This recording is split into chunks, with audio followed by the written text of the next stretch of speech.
Good afternoon, ladies and gentlemen.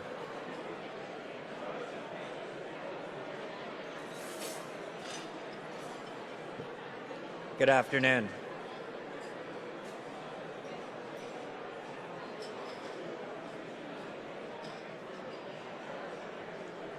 Good afternoon, folks. We're going to start.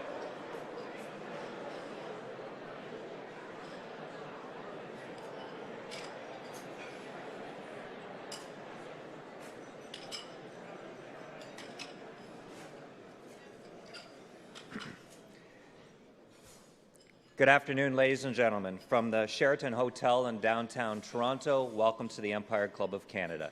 For those of you joining us by webcast or podcast, welcome to the meeting. It is my distinct honour to host Ontario's Finance Minister, Rod Phillips.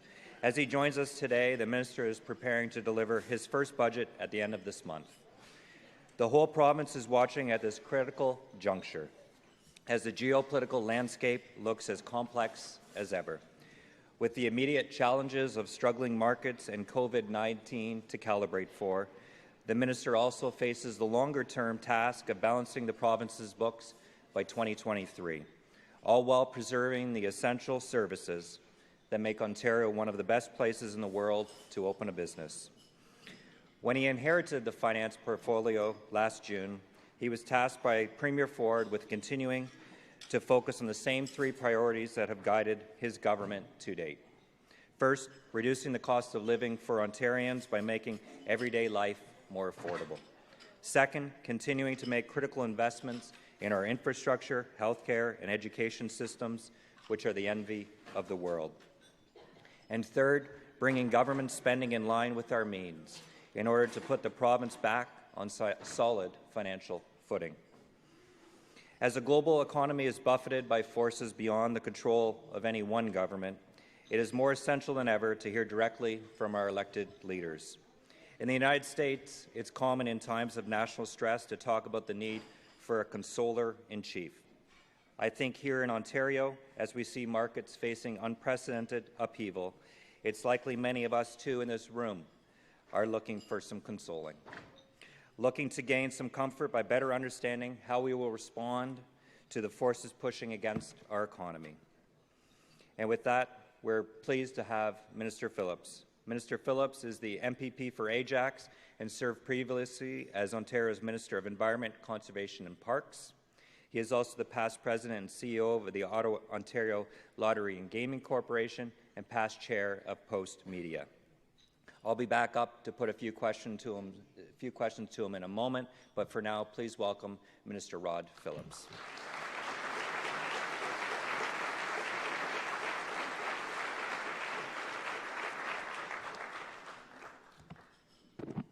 Thank you very much, Mike, for the kind introduction.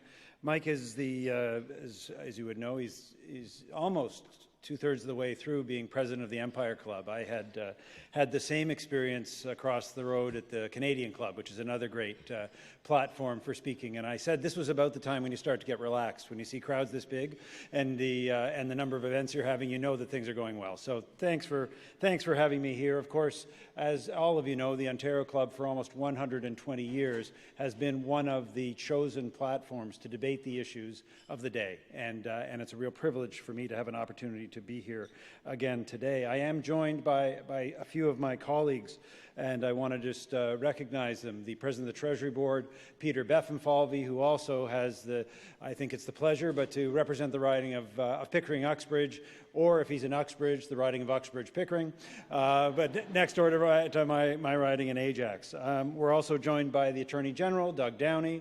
Thank you, Mr. Attorney General. And by, yes, let's clap for the Attorney General.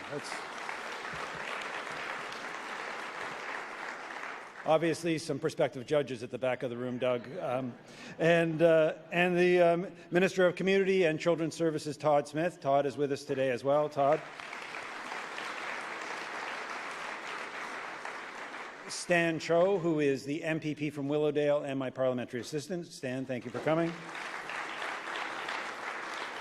And someone that I've known through a number of her careers as she has worked her way through a number of important positions, Mitzi Hunter, who is the member from Scarborough-Gilwood. Mitzi, thank you for being here. So we are here today to talk about our coming budget, and on March the 25th, we will take the next step in our plan to build Ontario together when I introduce our government's second budget and my first budget as Finance Minister.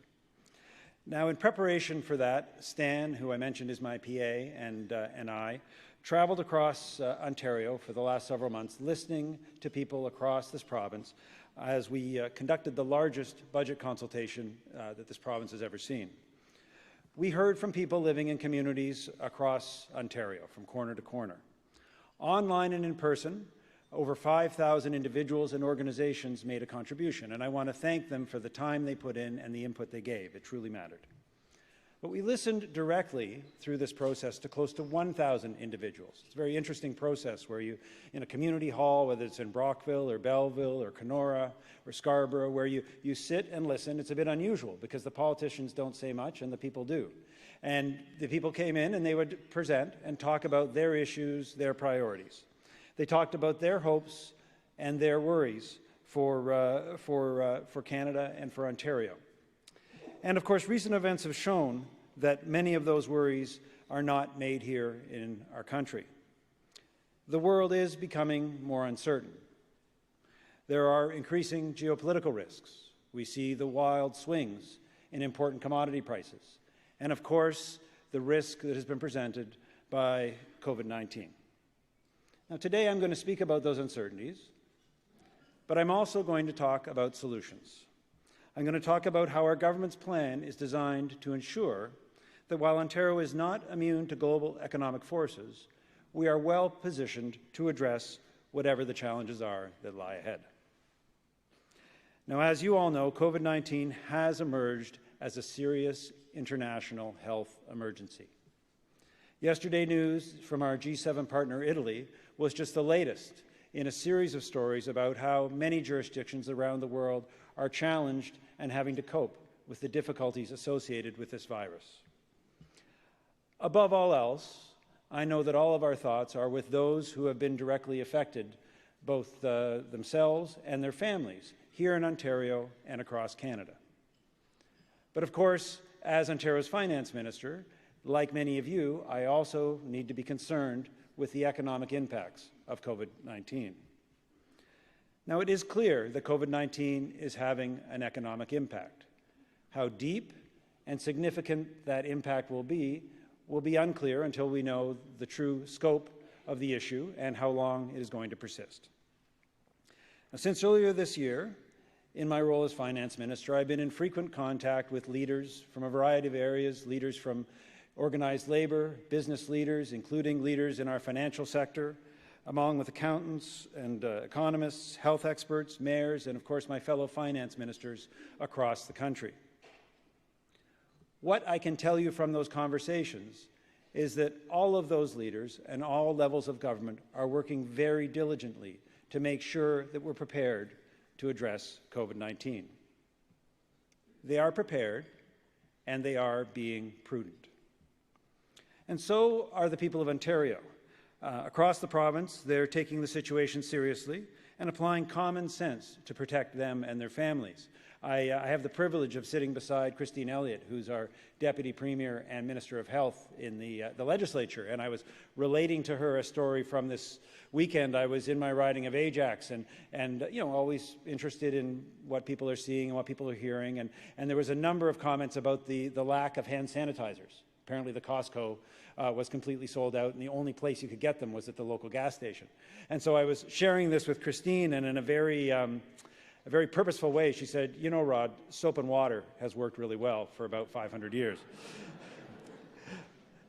Now, of course, the utmost importance is our response from our health sector. And I mentioned Christine. Our colleague, the Deputy Premier and Minister of Health, has, I think, first of all, done a great job of being out in front and communicating on the issue while making it clear that we are following the facts and listening to healthcare professionals and scientists when it comes to the steps that our government takes. But she hasn't made it clear that the processes that we have in place are working. Our healthcare professionals are responding effectively to the challenges presented by the virus. And although it's too early to know exactly what will be required, We have assured people, and I will assure you today, that the government will make sure that the resources are there so that our frontline healthcare professionals can do what they need to do to protect our province and the people of our province. Now, this, of course, includes measures to ensure the province's readiness and to refer or to deal with a range of scenarios.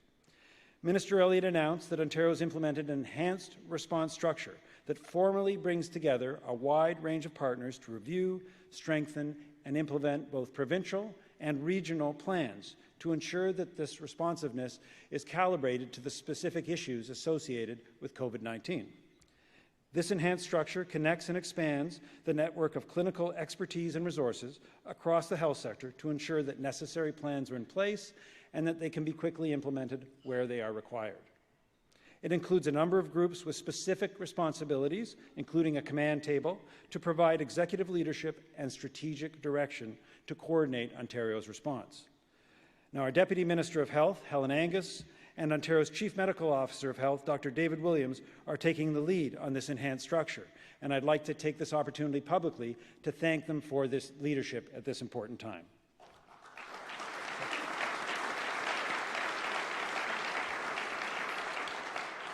Now, we also all should be thanking the frontline service providers in communities across the province, particularly in our health sector. They're providing the care to ensure that the public is aware of the risks of COVID-19 and that we're all doing everything we can do to ensure that our communities stay healthy. This includes public health officials, doctors, nurses, and other frontline health professionals. We're very grateful for their dedication. And I want to assure them, as I've assured you, that the province of Ontario will make sure that the dollars and the resources required to respond to COVID-19 are in place where and when they are needed. Now, other leaders in our communities are stepping up as well. As I mentioned, it's too early to judge the full economic impact, but business leaders and union leaders are being proactive, ensuring the safety of their employees and their members, the health of their businesses, and in doing so, they are protecting jobs. Citizens across Ontario are also taking the situation with the characteristic common sense that we've come to expect from the people of Ontario. Small, practical actions that can make a big difference, like washing our hands. I think I was talking to some representatives from the home care sector who are here today, and wash your hands, don't touch your face. They said if I said nothing else in the speech, I should say that 3 times. So, wash your hands, don't touch your face. Wash your hands, don't touch your face. Wash your hands, don't touch your face.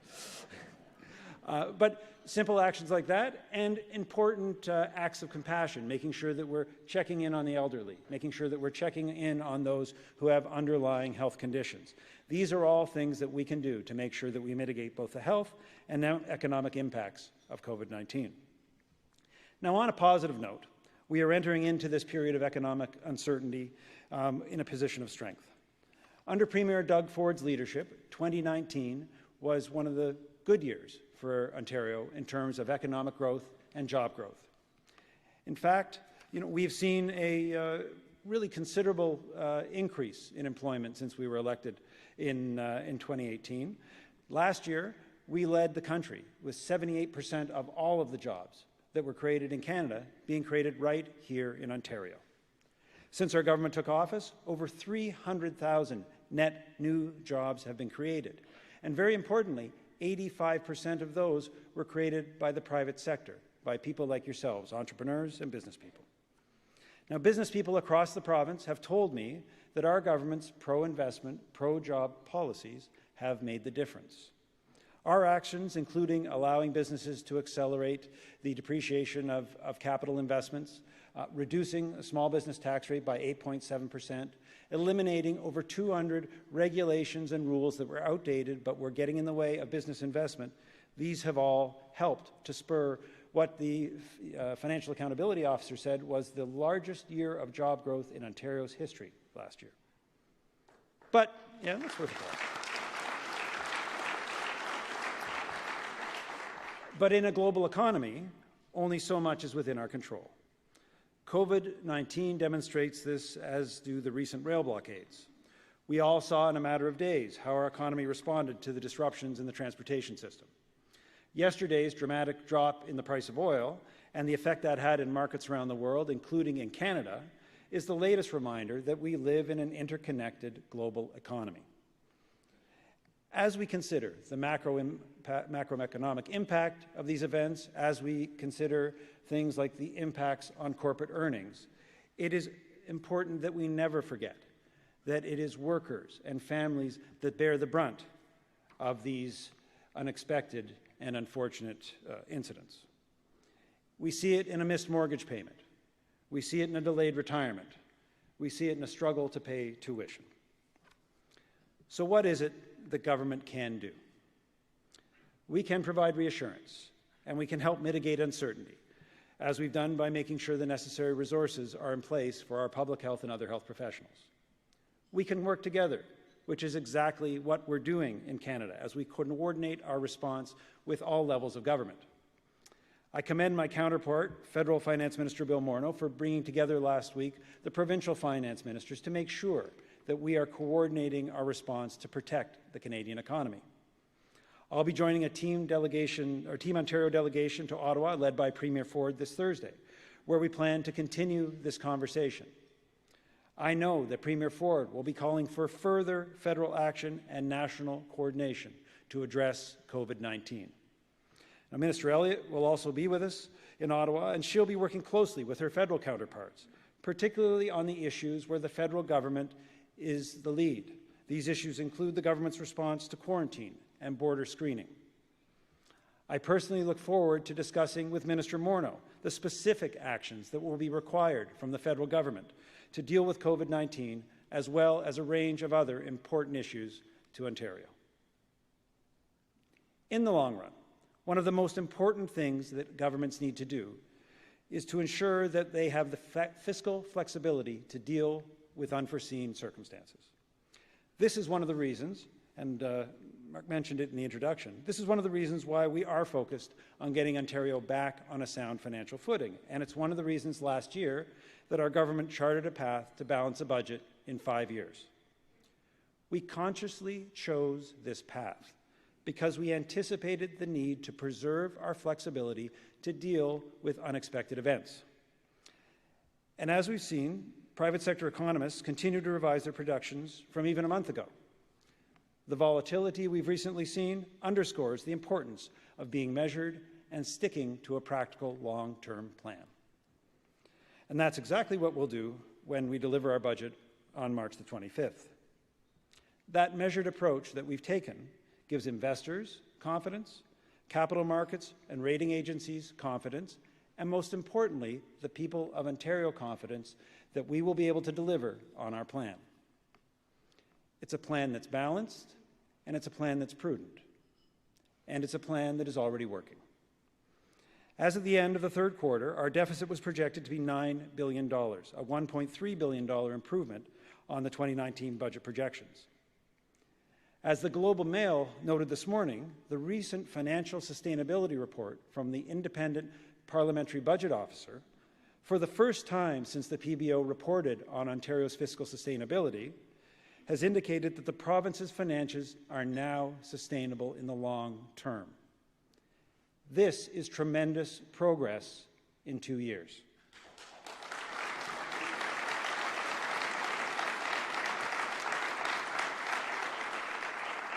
Getting our financial house in order will ensure that Ontario is ready to respond to whatever external impacts are on our economy or on our healthcare system.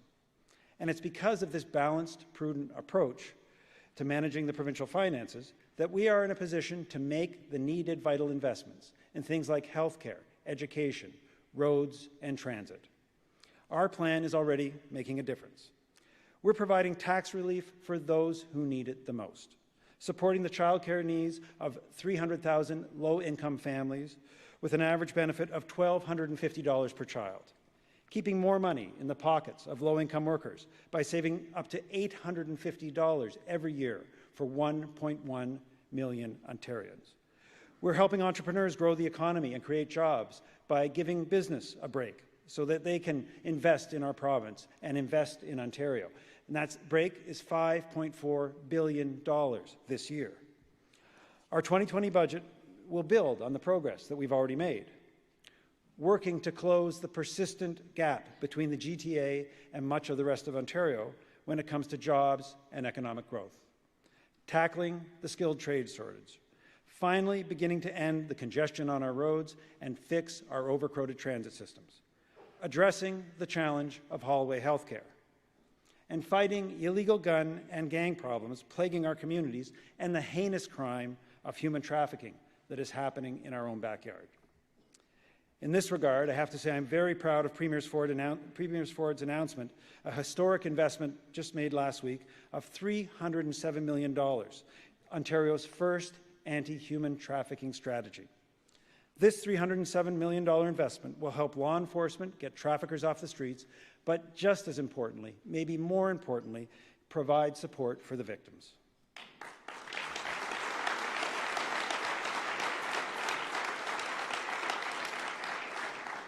Under the leadership of our Premier, we're making great progress, but have no doubt there is a great deal left to do. Our plan to build Ontario together is creating opportunity in every region of Ontario and will allow every family in Ontario, no matter where they live, to prosper. We're committing to ensure that Ontario is a place where anyone who is willing and able to work hard has the opportunity to achieve their potential. If my recent travels around the province have reminded me of anything, it's that Ontario and its people are ready and able to handle whatever challenges and whatever opportunities are in front of them. On March 25th, we'll take our next step in our plan to build Ontario together. It's a plan that creates confidence in the face of adversity. But more than that, it is a blueprint for a better province, a prosperous province, a province where all of us can achieve our potential. Thank you very much.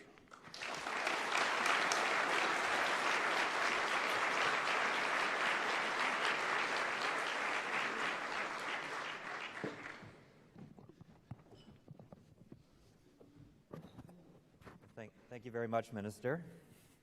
I started, let you get set up. I started the introduction by talking a little bit about, our desire to be consoled and to take some comfort in what seemed like unsettling times. Maybe if there's one thing you'd want to point out to the crowd that you think that, that they could take comfort in as we think about pretty uncertain times we find ourselves in. The message I wanted to leave people with is that because of the work that all of us have been doing, the province is in a financial situation where we can weather this storm. But I think if I only had one thing to talk about, it really does come from that hope and enthusiasm and resilience you find in the people of Ontario.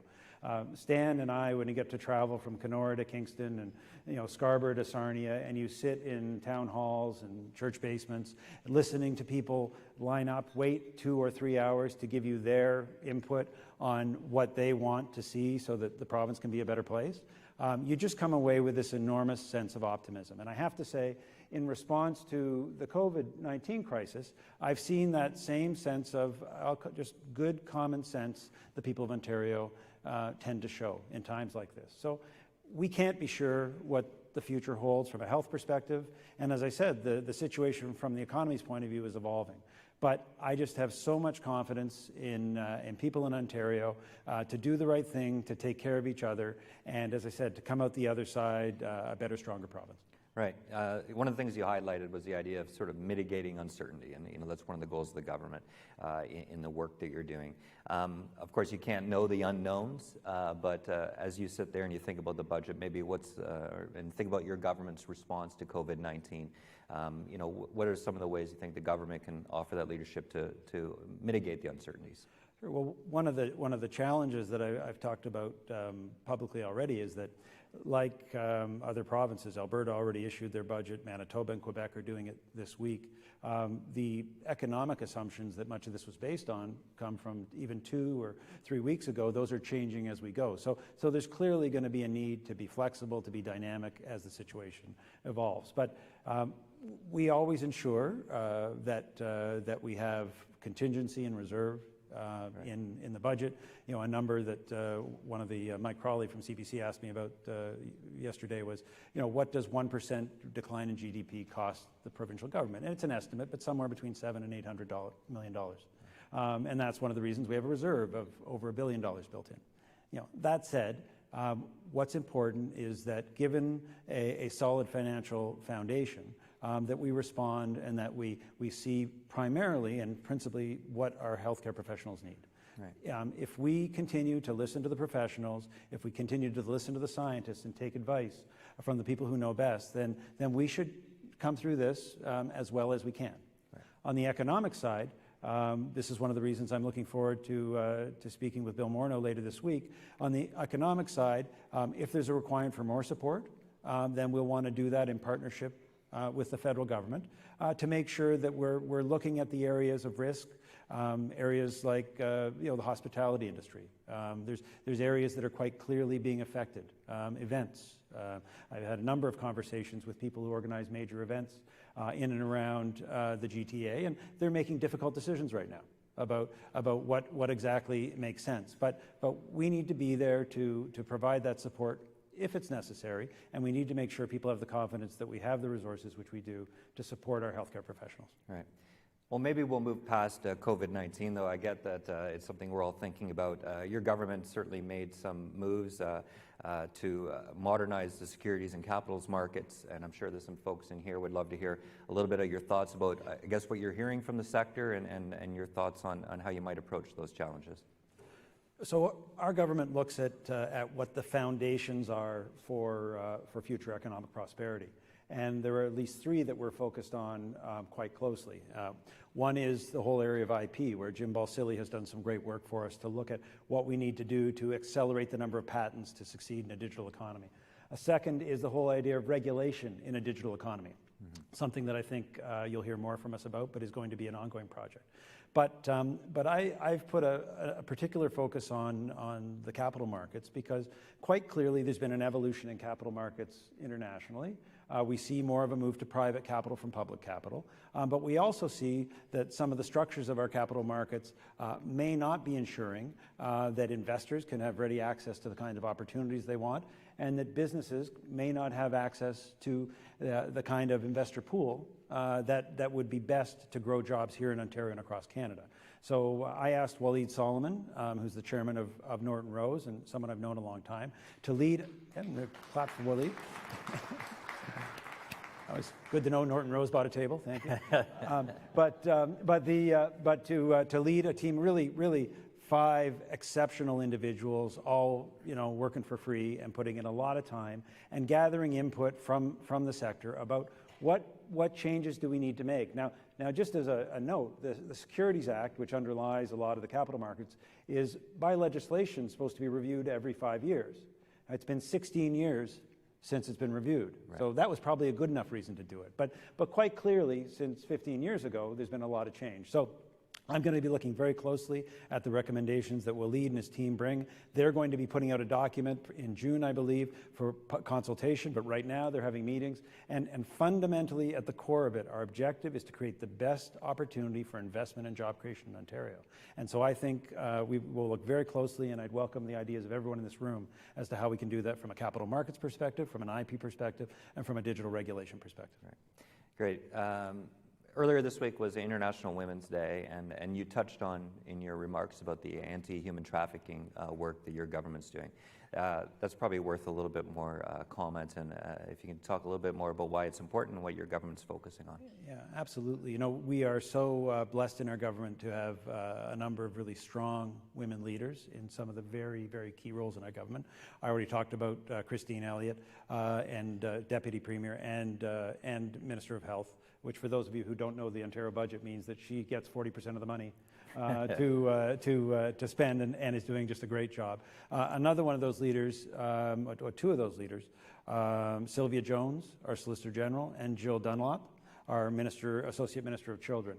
And they really got behind the Premier's vision, which is this idea that in our own neighborhoods, in our own communities, that primarily young women, not exclusively young women, are being stalked and then trafficked by pimps and criminals is just something that would be unacceptable to all of us. I remember the first time, and I remember I was with Peter. We met with one of the survivors who now works in the victim services area. And I say this because she was so compelling. She was trying to give us some sense of what this was about. And she said, "Do you remember the movie Taken?" And so I remember, I was like, "Yes, I remember the Taken." She said, "It is nothing like that. It is all about, neighborhoods, shopping malls, places, whether it's in Durham, where I'm from, or the places you're from, where these young women are being sought out, stalked, and trafficked." So the Premier was quite clear to Sylvia and Jill. I want the best strategy in this country to eradicate this heinous crime. $307 million that'll be focused on a number of areas. I should say Doug Downey, the Attorney General, is also involved. Part of this is about prosecutions. Part of this is about direct law enforcement, both at the OPP level and the local level. And a huge part of this is about making sure that there's supports, so that when women make that decision to get out of that life, they have a place that they can stay and live and be supported. So, I have to say it's one of the investments I'm proudest that we've made, and we'll continue to support this. It's something we all should get behind. Now,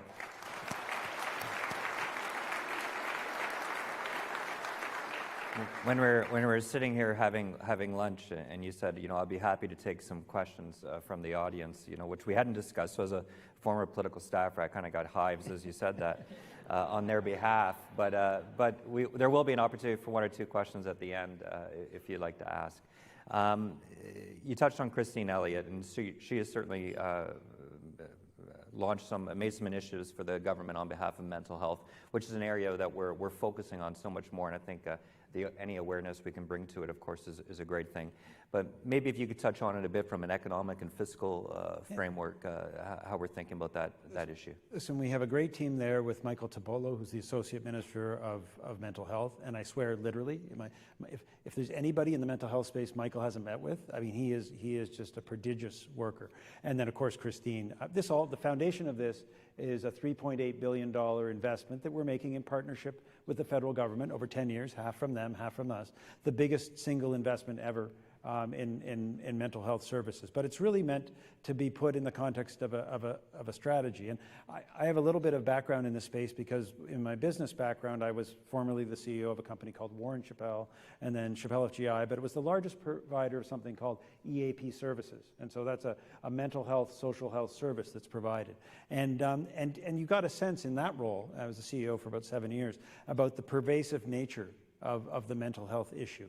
And so what Christine and Michael have really embraced is the idea of dealing with this at a system level to make sure that there can be easier access, but also understanding the specific areas, whether it's children's mental health or mental health issues as relates to certain of our frontline first responder professions from a PTSD perspective, in our elderly. One of the things that they've announced is the Center of Excellence for Mental Health as part of the beginnings of that strategy. So again, as I said in talking about the situation we face with COVID-19, we want to follow the facts, follow the science, and then put in place the systems. And as Michael would say, that there is no health without mental health, and we need to change our thinking to understand that. And when we change that thinking, then the kind of investments that are required will follow, and then the kind of engagement that I think we need across the sector will follow to really make a difference. Wonderful. So you talked a little bit about small business and cutting red tape and private sector job growth and so the good numbers in 2019. But of course you're in government, so it's what have you done for me lately business. Maybe you could talk a little bit about how you hope, leaving COVID aside, how you're hoping to sort of continue that growth in the economy with the budget coming up and your plans. Sure. Well, listen, I called out a couple of the priorities that were it not for COVID-19 probably would have been the subject of the whole speech. But I'll focus in on two in particular. One is this issue of skilled trades and the labor shortage. I was just with the president of the CFIB this morning, and they gave me their latest update in terms of help wanted. How many jobs are there that aren't going filled? And it was 171,000 jobs, more than 4 months that went unfilled, is a survey. So clearly there is a need from business to fill those spaces. And when you travel around the province, you see the help wanted signs. And it's not just in the GTA, it's more broadly skewed. So one of the areas of focus, and our colleague, Minister Monty McNaughton, who's the Minister of Labour and Skills Development, is very focused on what we're doing around apprenticeships, and along with Ross Romano, our Minister of Post-Secondary, on what we're doing around making sure the colleges are plugged into apprentices, along with Stephen Lecce, our Minister of Education, who's saying, what are we doing in our primary and secondary schools to promote the skilled trades? You know, we need 200,000 people just in the skilled trades area over the next 5 years. So that focus on how we accelerate that process and make sure that we're generating the workforce that we need to be successful in the future is part of it. Another area, and I mentioned it in the speech, inside and outside the GTA, when you look at the statistics, it is undeniable that principally the job growth and to a large extent the economic growth has happened in the GTA and in certain large centres, say Ottawa. There is that disparity, and so we are going to be talking about a number of initiatives to try to balance that out. We need to have that opportunity and that economic growth and those jobs happening not just in those centres. And there's some great initiatives. I'm going to brag a little bit about one of your sponsors, but you know, I was up in Owen Sound as part of the budget consultation and got to travel with some of the leaders, the CEO from Bruce Power, to some of the committees. And am I right? Is it 53 companies? Did it get 60? Look at that. It's even more. 60. So there's a major refurbishment of the nuclear facilities happening up in Bruce Grey County near Kincardine, and this is a multi-billion-year, multi-decade refurbishment. And as a result of the partnership with Bruce and the Ontario government and local governments, 60 companies have now located there that are providing the support to build the high-precision welding that's required for refurbishing a nuclear power plant. This is literally the unemployment in the Owen Sound census management area is under 5%. Right? So these are the kinds of initiatives that make sense, but we want to bring that opportunity and prosperity to the whole of the province. So those skilled trades and trying to make sure that we're working on that prosperity in the north, in parts of Eastern Ontario and parts of Southwestern Ontario will be in the budget. That's great. So there'll be a chance for one or two questions if anyone, there's some mics moving around, if anyone wants to put their hands up. It's your opportunity to speak to the Finance Minister and ask a question. I thought I would ask you to reflect a little bit on, you started your career, you did a bunch of work on the municipal level, so you have that opportunity to have worked at multiple levels of government. How has that sort of shaped your thoughts as you do the role you do and how governments work together? I think, you know, I was involved in politics quite young in terms of being active, going back, I think, to the free trade election in 1988. But it was municipal politics that helped me understand that when you put the partisanship aside, a lot of people that are involved in politics, whether they're Liberals or they're the New Democrats or the Green Party, they all come to things with a common passion. In fact, I'd even say the same thing about the media. The media and the people actively involved in politics may be the only people who care, as much about what goes on. And so at City Hall, of course, to get things done, very different system at City Hall. And everybody now talks about, how complicated it is to get things done there. When I worked there with Mel Lastman, when the megacity was first put together, there were 56 councillors. And so it's a different environment where on each and every issue you have to get consensus. So I had, the pleasure to work with people like Jack Layton and Olivia Chow and David Miller, people who were very much from the opposite side of the political spectrum. And I learned that there is that opportunity to work together. Right. Now, in our system, our parliamentary system, it's built to be more adversarial. And I think that is probably appropriate. It's important that there be an official opposition and that they hold the government to account. But fundamentally, I think that the vast majority of people involved in politics, whatever party they're in, are in it for the right reasons. They might have different views. And if you look at it that way, it makes getting to solutions much easier. Right. And you mentioned you are going to be talking with Finance Minister Bill Morneau later this week, and I expect the focus will be COVID-19 and how your respective governments are handling that. But, there are some other issues between the countries. There is a USMCA that has not yet been ratified federally. Are there any other things you might bring up in that meeting? Yeah, certainly the USMCA is a very important priority. Not everyone realizes that if Ontario was a standalone country, we'd be the third biggest trading partner with the United States. So that needs to get done, and that's not just a matter of the government, but it's a matter of the opposition and other parties. And I'm also going to be meeting with the opposition critics and the NDP critics, so I'll make sure I make that point. We're very focused, as the other provincial governments are, on increasing the escalator and the health care. We know with an aging population, there's increased costs associated with delivering the services that people require, and we've asked for a 5.2%, the increase to 5.2% of the annual escalator. I would say most important, aside from dealing with COVID-19, the infrastructure investments that we need to make in this province need to be supported by our federal government. There are hundreds of projects across the province that are waiting for sign-off. And listen, there's a process, and we're going through that, but we need the federal government to get going on that. And for the very significant projects, and we're very pleased that they were supportive of the massive expansion of subways that Doug Ford and John Tory have agreed to have happen here in the GTA. But we also need them to come to the table to support that kind of infrastructure. It's just the necessary work that needs to be done. And by the way, in a time of economic uncertainty, not a bad idea to start putting thousands and thousands of people to work, building infrastructure that's absolutely necessary.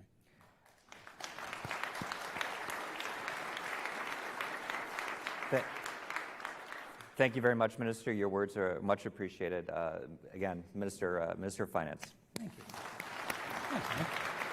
Thanks very much. Thank you. Well done. And I'm going to ask Pat Dalzell from Bruce Power to come up and properly show appreciation. Yeah.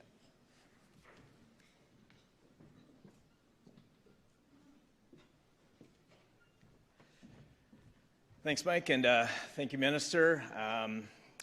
It's funny, this is a bit of deja vu for me because it feels like not that long ago I was up here at the Empire Club delivering closing remarks for you, Minister, as Minister of the Environment. So and that's not coincidence. The environment and the economy are two of our top priorities as an organization. From the environmental perspective, it's all about our role in coal phase-out in Ontario.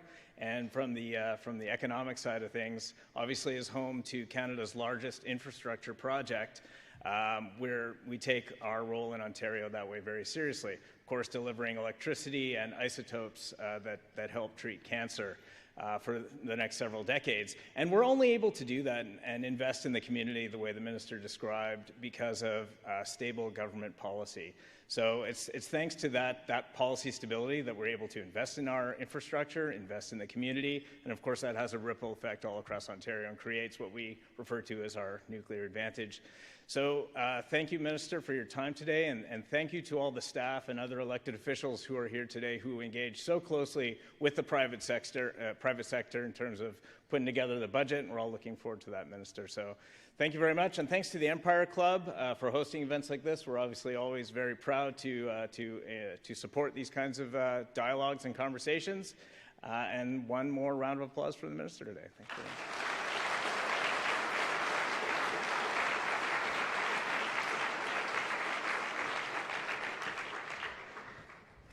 Well, thanks for coming out. We have a number of other events coming up at the Empire Club of Canada. We have a great one tomorrow about putting seniors first. Please look to our website to find out about other events. This meeting is adjourned.